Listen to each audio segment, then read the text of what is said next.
Hey, TJ, Hey, how are you? pretty good. So everyone, I would like to introduce you to TJ Ward. He's a private investigator from Atlanta.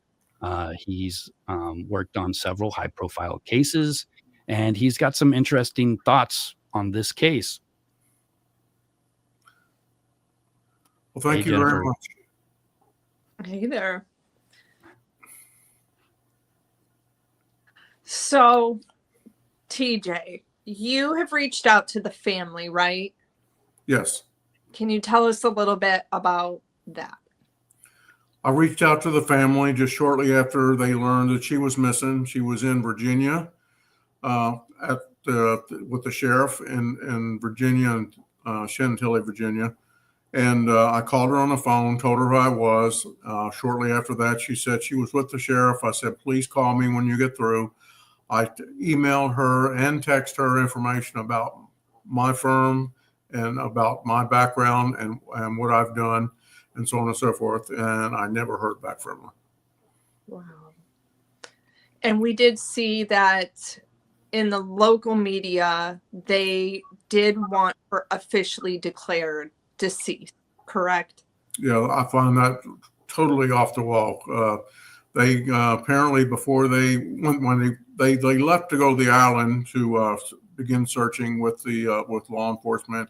The FBI showed up and other American officials to try to search and find where she is. They used aircraft, they used drones, they were in the boats, they scuba divers, and no evidence whatsoever of her being in the water. My personal opinion, I don't think she's in the water. I don't know what transpired. The 12 hours that went by before anybody discovered that she was missing is unbeknown to me. Um, I know from my resources and what I've done before, working on missing persons cases, things that have to be done, and I know there was Reby or Josh Reby.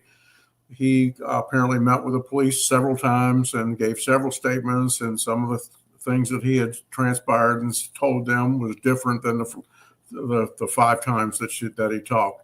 Um, Fortunately, that's a clue. I know he's not a suspect, and he's still a person of interest. This is a missing persons case, but the media has been there. The media has contacted me. I've been on several TV shows and stating my interest about wanting to get to the Dominican Republic and help the family, and wanted to do it with with the consent of the family. I don't want to go there. I know I can raise money through GoFundMe, but I want the blessings of the family before I take off and go there.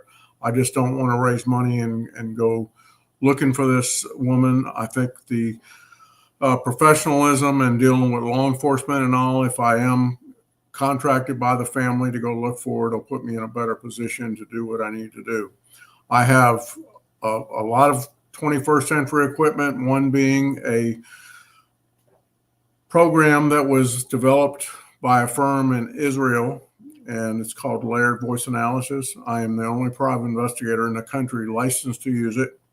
If I had an opportunity to get with law enforcement, I could examine all the recordings that they have with Reby of what he told the police, and I would be able to tell them what's true and what's not true, or what he doesn't know about.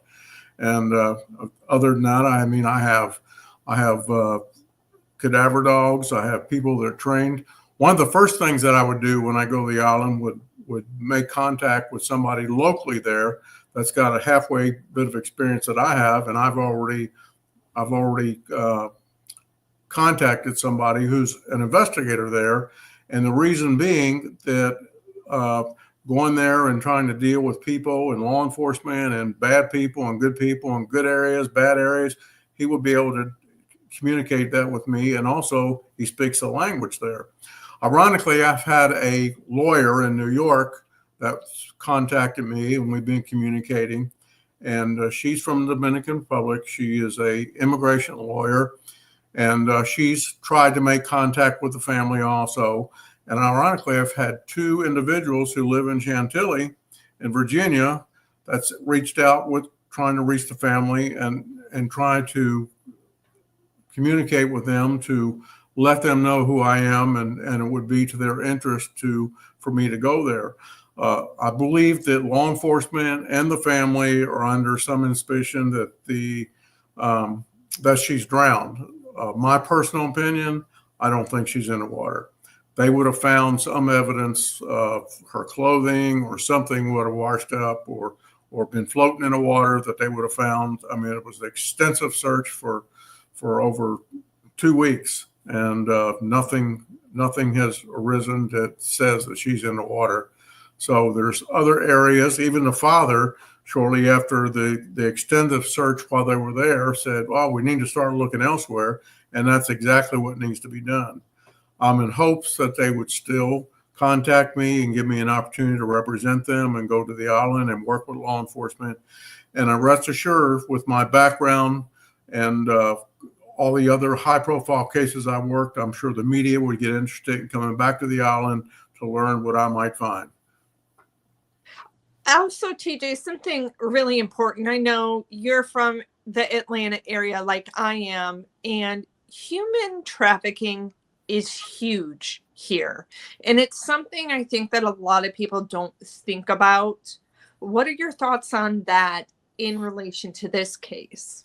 Well, ironically, when these younger people travel to these islands, even talking about Aruba, and also I just received a call from a family in Hawaii, and their daughter has gone missing since January on the beach with her boyfriend, cooking out in the night hours, and they can't find her either. They found the boyfriend in the water. He had apparently died in the water. They've ID'd him, but to this day, they have no clue where their daughter is. And I explained to them, just like I've explained to this family, I'll be more to reach out to help them.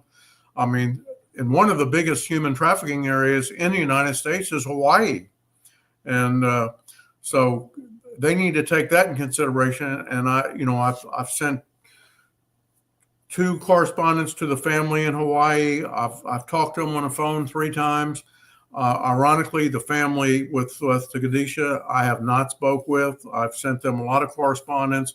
There's a lot of people that want me to get involved and let me go down there, and they've got nothing to lose. I mean, I could raise the money to a GoFundMe for me to go there, and it wouldn't cost them a dime. But ironically, we would continue searching with law enforcement in hopes to find some evidence that she's not in the water. And so we can't rule out. I mean, I've seen some information come to me that she has been picked up in trafficking and so on and so forth. And the disappearance of Natalie Holloway, we never found Natalie's body, but we finally got a confession out of Joran Vandersloot after me working on that case for 18 years continuously. I never stopped. And ironically, last year, we got halfway confession out of Joran Vandersloot, and he's got also charged not only killing another girl in Peru, Stephanie Flores. When she found out about his involvement with Natalie Holloway, he got very angry and ended up killing her. So, but in 2010, he should have been arrested after he extorted Natalie's mother with he wanted $250,000 for them to tell where Natalie's body was, which was all a story, none made up. But ironically, he confessed with the FBI in Birmingham, Alabama last year, and got 20 years for extorting Natalie's mother. Yeah, it's nice to hear that her mother has finally had maybe a piece of closure. What are some of the challenges you may face, and I feel like you did in Aruba, with countries that really don't want us in there poking around, kind of ruining things for tourism? Is that something you've seen? Well, you got to understand, tourism's on their mind because that's how they make their money, with other people coming to their country. But these young people that go to these islands and travel, knowing they're going to be away from mom, they can drink at an earlier age, and they can get out there and party and do what they want. They're not looking that the United States put this country on notice not being a safe place to travel. So they don't pay attention to that. They just look at the fact that they're going to go down there and have a good time. And ironically, now this has happened again. And when this one came out in the media, it just brought my mind and feeling sorry for the family. This is another Natalie Holloway case, what happened in Aruba. And the media was in Aruba for almost 2 years. And so I know they had to hire somebody just to handle their core tourism. So, but what's going on there now? Who's looking for this young lady? Law enforcement. Is it a priority now? We don't know that. But the media is obviously not there. But I think if they would take the next step and allow me to go there on their behalf and try to get some answers to what's happened to their daughter would be great. And I'm just blown out of the water about the fact that they approached law enforcement, wanted to obtain a death certificate on their daughter, thinking that she drowned when there's no evidence whatsoever. And of course, law enforcement's denied doing anything like that. They said they won't give her any death certificate or anything until there's evidence of that transpiring.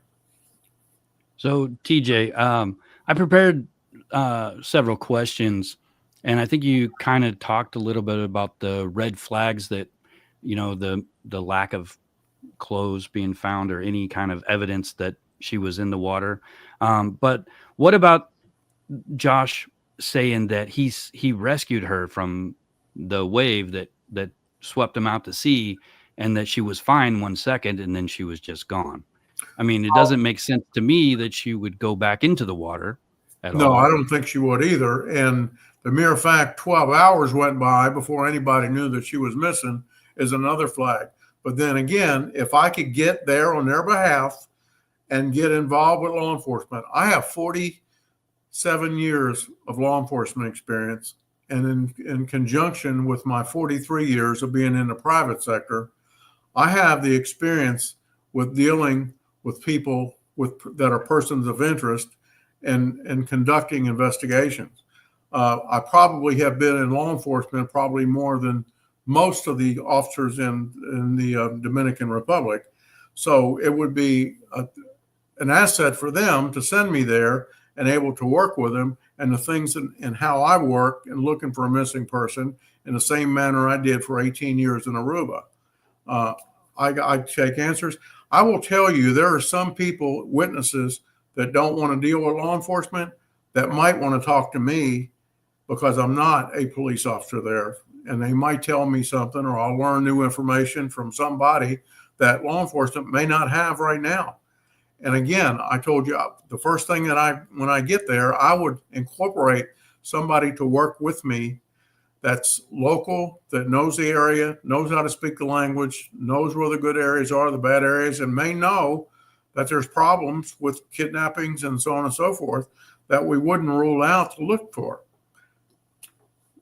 So, what about the possibility that, say, it was the wave did sweep them out into the ocean, but he lied and said that he saved her, and he actually just never found her and went back to his room? I mean, is that also a possibility? Well, again, if I can get an opportunity, what he's told law enforcement, and review it with the voice analysis that I have and be able to utilize, I will tell you the voice analysis is being utilized in 14 different countries around the world. And one of them is India. And so it's a very reputable piece of equipment that I have rights to.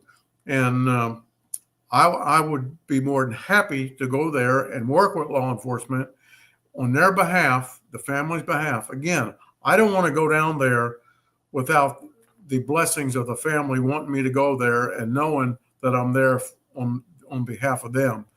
Because I can rest assured, if I go there, from my background, from what my 18 years I spent in Aruba, the media is going to get interested and come back because they're going to know what I'm trying to find and what I learned. I can tell you that. So we can keep this case alive. We don't want this case to die out and just be another missing person. Ironically, this girl may be somewhere in danger right now, and we can't rule that out. We can't rule it out at this point in time. So I would love to be able to get there and be able to find out what I can and work directly with law enforcement to try to get answers. Do you think that the parents are grieving so deeply that they just would rather believe that it was an accident? This And may be a cultural issue.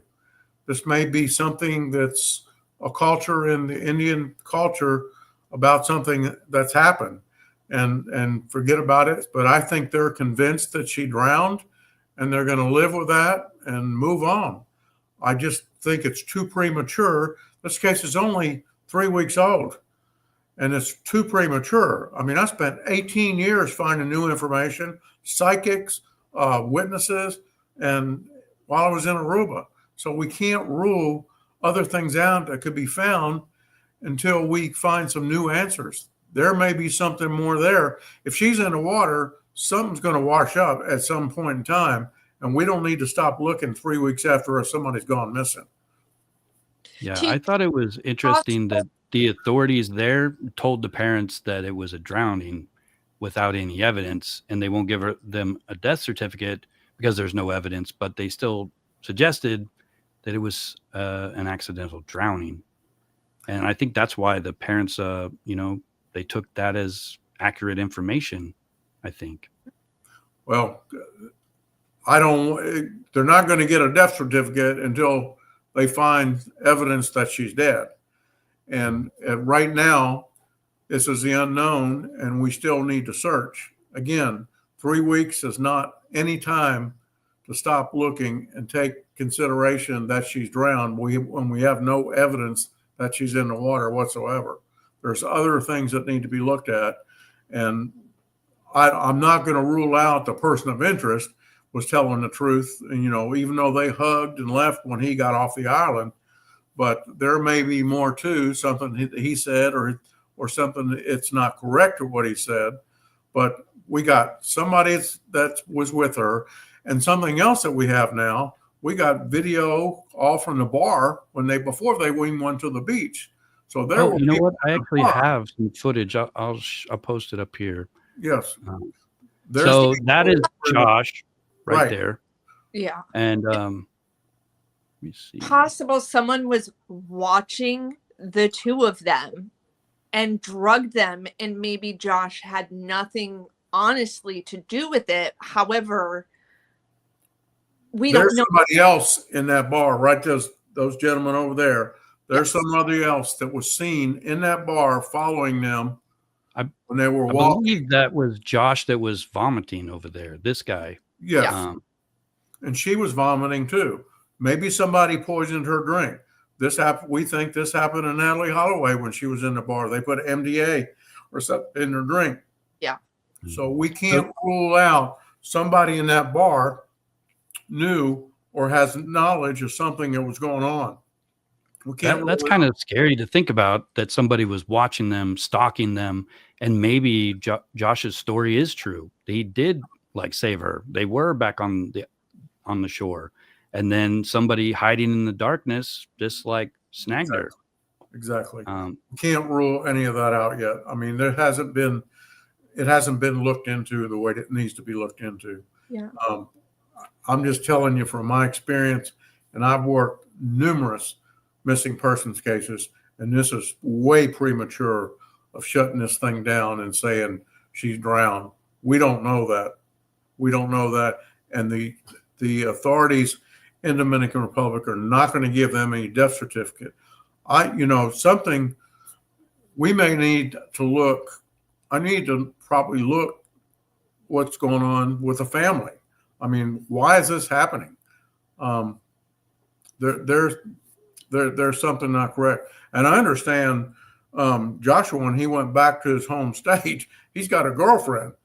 Yeah. He's got a girlfriend there. That's real interesting for him right now. And I'm sure there's a lot of questions there.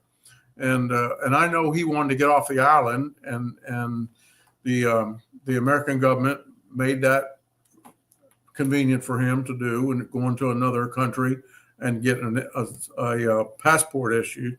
But there's way more to the story than's out there right now in 3 weeks. Yeah.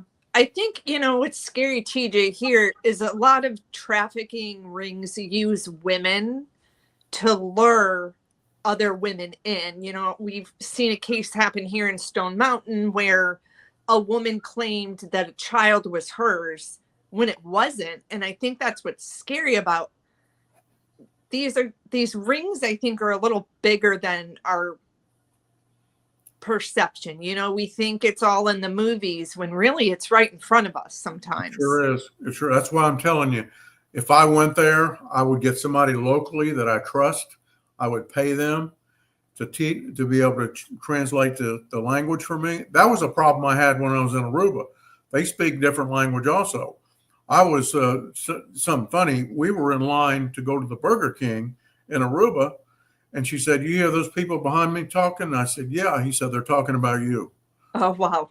I said, so that's why it's real important. You got to get all the keys to go work a case like this. You got to be prepared to look, and you just can't have a closed mind. And just because there was water there, thinking she was in the water, okay. And this is what the parents are writing off right now. The authorities told her that she drowned. Well, we don't know that. They don't know that, and I don't know why they're telling them that. And they don't have any evidence she's in the water. There was a lot of searching that was done. This is a very pretty young lady, and so this is there's a lot of things still in the Natalie Holloway case that are being looked at also, and because there's things in Vandersloot's story, even what he told the FBI, that there's more to it, and we know that there's more to what transpired, and so I just think this is just premature with law enforcement to write the family off that this is a drowning and send the family home. And I think, it's totally unfair. And everything needs to be looked at. I mean, there's people gone missing everywhere. And the problem is the United States has put in this country on notice that there's issues with rapes, robberies, thefts, kidnappings, and everything else. So it's already known there. So ruling the fact that she's drowned is way premature. I'm looking at our what kind of advice would you give travelers when they go to countries like this? Because it sounds like even if their group of friends were together, this could still happen. You cannot travel there by yourself. And obviously, at some point, whatever's happened, she was by herself. When Reby passed out, got sick, or whatever, she was by herself. Okay, her friends weren't with her. And you cannot. The same thing had happened to Natalie Holloway. She got in a car with 3 other people that she didn't really know. And where were her friends? Still in the bar. Her friends assumed that she went back to the hotel until the next day she didn't make the flight. Then it would start backtracking.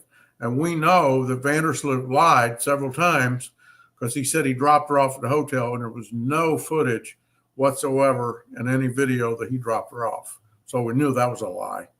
And so this is just way premature. And I wish this family would take another look at what's going on. And again, I'm willing to take my experience and my expertise and go down there on their behalf. I'm not asking them for any money. We can raise the money to send me there and let me go work with law enforcement and see what we can find. I have tools that they don't have. Okay. And I'll bring them down there and help them trying to solve this case. And I just wish the family would come out of whatever they're thinking now and do this. I mean, this is not good for this is not good for the Dominican Republic that somebody's missing hadn't been found for future travelers. I mean, this is in people's mind, and somebody's gone missing now, and there's no evidence of her drowning. In the chat, someone asked, we try to make sure we pull some questions from there too sometimes, TJ. Mirabel wants to know, is there anything that you have researched about Josh that you're willing to share with us? I haven't researched anything on him yet. Once Okay. I get involved, that's one of the things I would do. Okay. I would also, I would look at everybody that's involved in this case. I'd do backgrounds on them. I would try to find things money wise, everything else. There's a lot of things you have to, when I take cases now, not only do I investigate the person I'm investigating, but I'm investigating the person I work for also, because there's sometimes two sides of the story that you have to look at. Okay. So there's things that need to be looked at. But if they bring me on board, I will jump on the ball and get to work. So, TJ, how many missing person cases, have you actually solved over the years? Have I solved? Probably 5 out of 12 that we found. What is the I got hardest? another case right now that I shared with Jennifer. I have a case in Anguilla right now. Anguilla is another country. It's right near St. Martin. But I had a family from Colorado that went there for their 40th wedding anniversary. And prior to them leaving, they were snorkeling in the water. And the husband went back over to get with his wife, and she was dead. Well, they incorporated me, knowing that I worked the case in Aruba, and I also worked another case in Anguilla.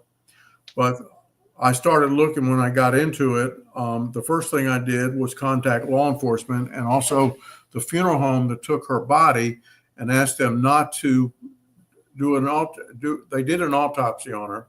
I said, do not embalm the body. I sent an aircraft down there to pick her up because we were going to do an autopsy here, bringing her back to Colorado. Unfortunately, we got the aircraft to go down there $59,000 later and brought her back to Colorado. And I was there when the plane got in, and the body had already been embalmed. So we could have put her on a commercial aircraft for a lot cheaper. But the mere fact that this was a year ago last month, the government there who did the autopsy has not even sent the results of what the autopsy and why the lady died. We still don't know to this day why she's dead. And the family does not know what happened. The husband does not know what happened to his wife.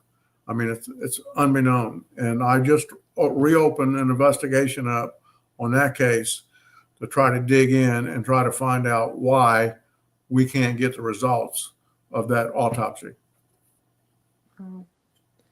Our chat's asking the same question over and over about why would the parents give up so easily? And I know you mentioned a cultural thing. Do you think maybe they don't want to expose the fact that she was partying and having fun on spring break, maybe? I don't think that's the case. I think there's something more to this that may be how they were brought up. Fundamentally, what the culture is in India. I mean, I don't know. I mean, we have this lady that I told you is a lawyer, who's an immigration lawyer out of New York, who's very familiar with Dominican Republic, and she has reached out to them, we're trying to understand why they won't incorporate us to get involved in this case. I mean, this just really, I mean, I've never seen a case like this before. And everybody that I've ever worked in a missing persons case or more wanting to find out what's going on, but I'm just really overwhelmed about what's transpired here, that they would just throw her daughter under a bus. I mean, this is really not good. I mean, this was a very pretty 20-year-old, and that had a future and so on and so forth. We need to find out what's wrong with, we need to find where she is. And if she's been taken by somebody, we need to find them. And there's ways of finding out. The United States government is very good about finding if she was kidnapped or something, they would get involved. If there was evidence there, I would go to the United States government. I'd go to the President of the United States to get help to try to find this woman who's a citizen of the United States, to get her back and find out where she is. I mean, this is just unbeknown to me why the parents don't want to move forward to find their daughter. Yeah, I think it's a hard. I mean, I did when I was Yeah. just to go on just a little bit further. I had an incident happen with me when I was conducting a TV show, The Disappearance of Natalie Holloway, with Natalie's father in 2017. And unbeknown, I was about to go back to Aruba on June the 7th. And I got woken up at 3 a.m, and my youngest son overdosed on heroin and died. I had to stop the show, what I was doing, to be able to take care and bury my son. So I can relate to a feeling of losing a loved one, which we're not supposed to do.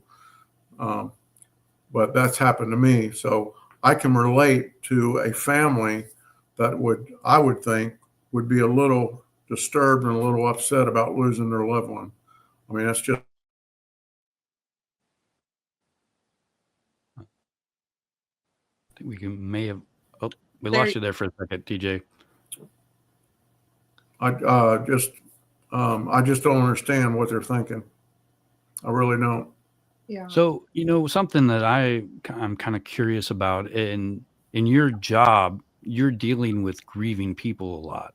So you've probably seen every type of person, the frantic people who are desperately looking, and then, you've probably come across other people similar in this situation that kind of don't want to investigate it. They kind of want to just let it be over. I've never seen, honestly, and I got 43 years in the private sector, and 47 years I was a uniform officer. I was in internal affairs, and I was a drug agent for 7 years. I'm an airplane and helicopter pilot. I have never seen anybody just walk away from their children. I mean, that is very interesting that you said that, because I was curious if maybe this was normal. No, partially normal. this is not normal. I'm telling you that right now. This is not normal. And I haven't seen, there's got to be some reason that we don't know about why this is going on. And I would love to know. But I am reaching out to the family again, telling them I want to go find what happened to their daughter. And if I need help, if she's somewhere else and somebody's taken her, I'll get the help to go find where she is. Yeah, I kind of agree. I don't think it sounds like a drowning, because I think you would find something. There would be something that would have washed up on shore. Exactly. And she just Exactly. vanished. I mean, there was a lot of searching. There was people and guests in the water every day when this was going on.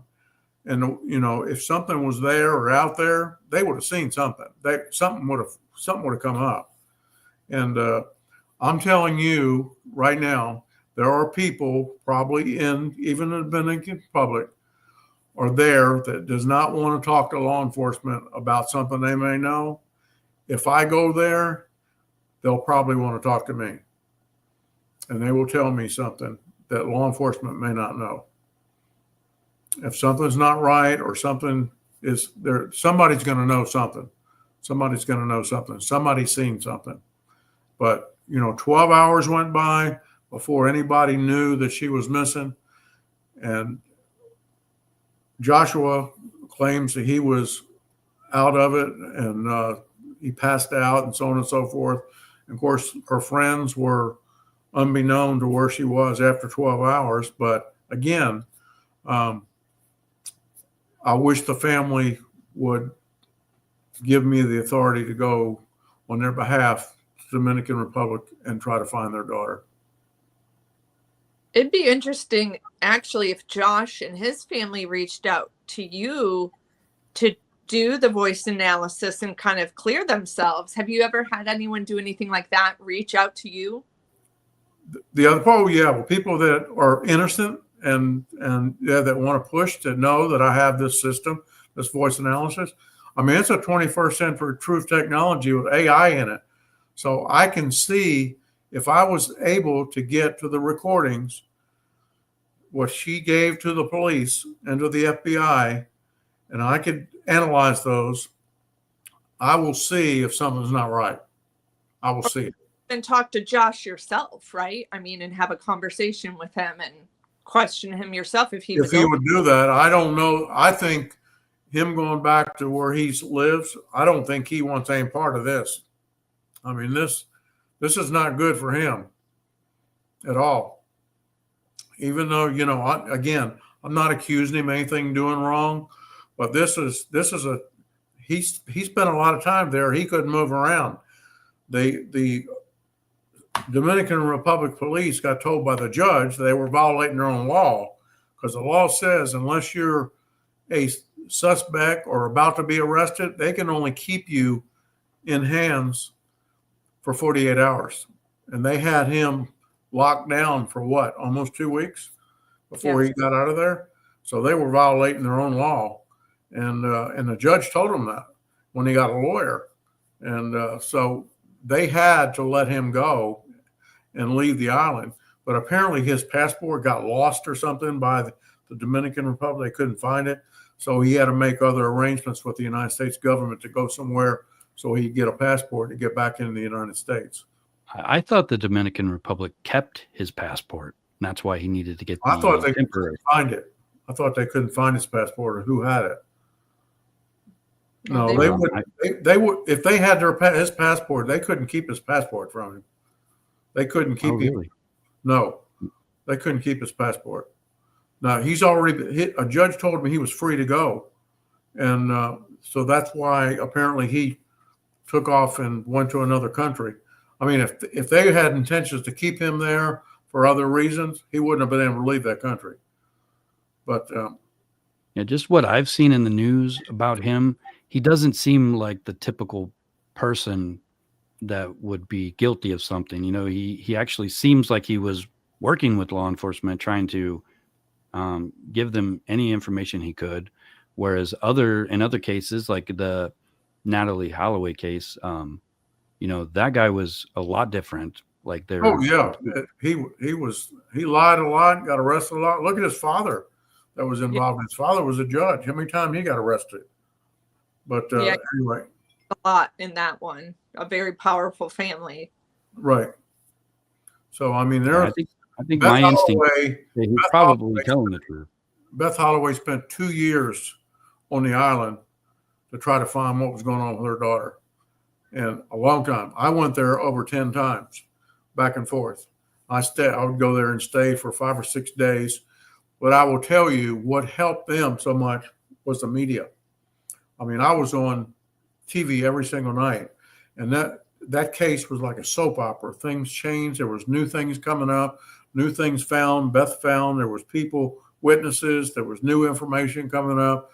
Tim Miller was there with EquiSearch, his searching with his dogs and all his people. I mean, there was a lot of things going on in Aruba at one time, and but there was they had to hire somebody from the United States for tourism because they were scared to death that they were going to have serious problems with this. It was everywhere on TV. Yeah, if you guys haven't checked it out, there is an Oxygen series where TJ is involved in with Dave Holloway, and I believe it is on Amazon Prime still. No, it's on Peacock. I had to get a subscription to watch it. I actually have been watching it, and it is really an interesting Well, when you get through with it, let me know, and I'll tell you the real story. Okay. Yeah. Episode on that one. But yeah, chat, if you guys have not seen that series, definitely we suggest checking it out. Yep. There was things that were not right about that. It got changed around. But yeah, when you get through watching it, I'll tell you the real story. Let's see if I can find a link for you guys. Yeah, we can post it in the chat. The Disappearance of Natalie Holloway was on Oxygen Network. Yeah. Oh yeah, I'll write that in there. The Disappearance of Natalie Holloway. Took us about almost 9 months to film it. A 6-week series, 6-week miniseries.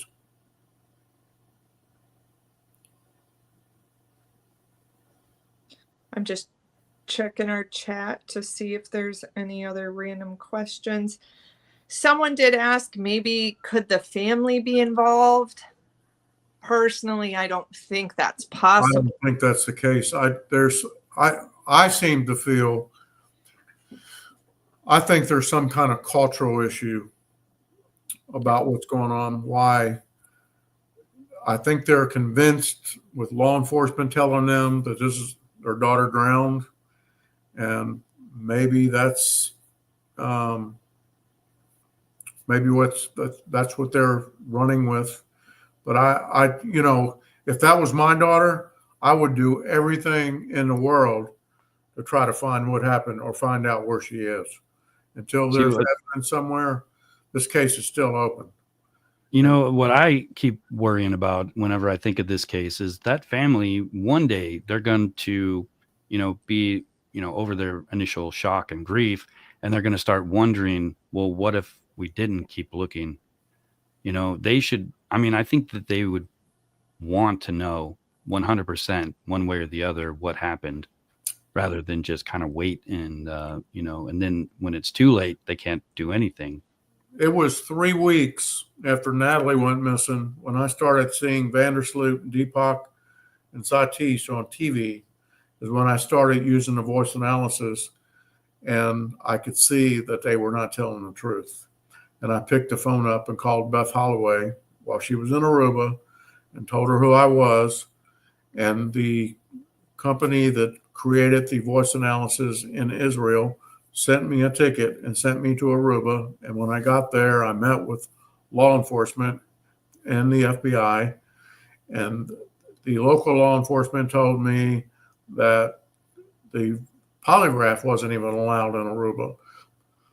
So what they didn't know is that I don't have to have this person in front of me to analyze them. I can do it by the phone, by recording, or live in any language, and I can tell you what's going on. And it's 95% accurate. The polygraph is only 55% accurate, but I can see a lot of things that's going on with you when I'm having a conversation with you. And my next question is your last answer. And a polygraph is, when a polygraph exam's done, they create 7 to 10 questions and ask you. The voice analysis is, tell me about what you did last Friday. And the more you talk, the better it is. In a 15-minute test, I'll be able to tell you what's going on. Yeah, we're going to be building out social media here soon for TJ, and we'll definitely be doing some episodes about this technology, which I'm really excited to show. Ironically, I put it on Channel 5 locally here at one time, and there's footage of it when I did it, and it was real interesting. I mean, the producer that I did the voice analysis on was totally scared to death, and I said, I won't do anything I won't ask you anything that's going to embarrass you. But but I love the technology. I got trained using it, and I went to 2 weeks worth of training, and I've been using it since 2004. And when I was in law enforcement, we changed the profile with law enforcement that if something came up with an officer, they had to take the voice analysis of my questioning. I was an internal affairs commander for 11 years before I retired in 2019. I sent 2 police officers to prison here in Atlanta for tipping drug dealers off. Yeah. That I saw. For that. So the voice analysis is for real and 95% accurate, and be able to use it, I think would be a great tool for this here to find out and talk to people that may know something, and find out and analyze who's also talked to police already and be able to tell you if they're telling the truth.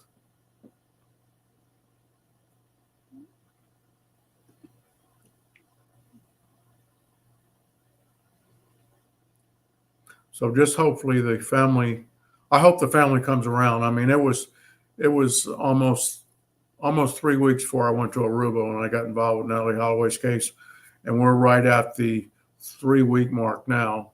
So hopefully the family will have some desire to hopefully try to find their daughter. Yeah, maybe they just needed a couple weeks to process. I what- hope. I hope so. Yeah. So when they analyze like the currents and stuff, are they pretty accurately able to predict where a body might turn up based off the current conditions, or is it kind of random? Well, I think where this area where she was in, I think it was kind of roped off.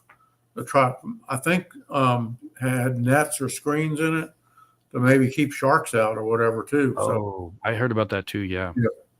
yep. So I mean, this been a roped off. So I mean, if something was there, something would have showed up somewhere. I mean, with aerial support and all those people in the water and scuba divers, something would have shown up. I just don't believe that she's in the water. I really don't. Something happened after she came out of the water at where she almost drowned and got caught up in a wave. Something happened. There's something else. There's another piece of this puzzle we don't know yet. Definitely. Well, thank you, TJ, for sharing your expertise with us. I don't have any more questions. Rob, do you have anything for him? I wrote out a bunch of questions and we actually kind of covered all of them. So I really appreciate If you. we can help you with anything, your listeners or whatever, take a look at my website. It's tjwardpi.com. And I do have his website listed in the description if you guys want to check it out. But anyway, I'll be more than happy to help you. Anything that comes up, we do an extensive amount of different kinds of investigation. And I really enjoy being on your show, but I enjoy helping people resolve issues that are going on in their life. Well, you're good at it too, so that helps. Very good at it, yes. But anyway, thank you very much for having me, and hopes that this show will help maybe somebody deliver to the family that there's somebody out there who wants to help them. Yeah, definitely. All right, guys. So I just want to thank you all for coming and checking out this topic and hanging out with TJ and Jennifer. If you guys do have any questions, you can leave them in the comments later, if you watch this again, and I can try to get answers for you. But I guess that'll be all for today. I do plan on having another live tomorrow with Jennifer if she's available. So just keep an eye out for that. And I'll catch you guys in the next video. Thank you very much. Bye.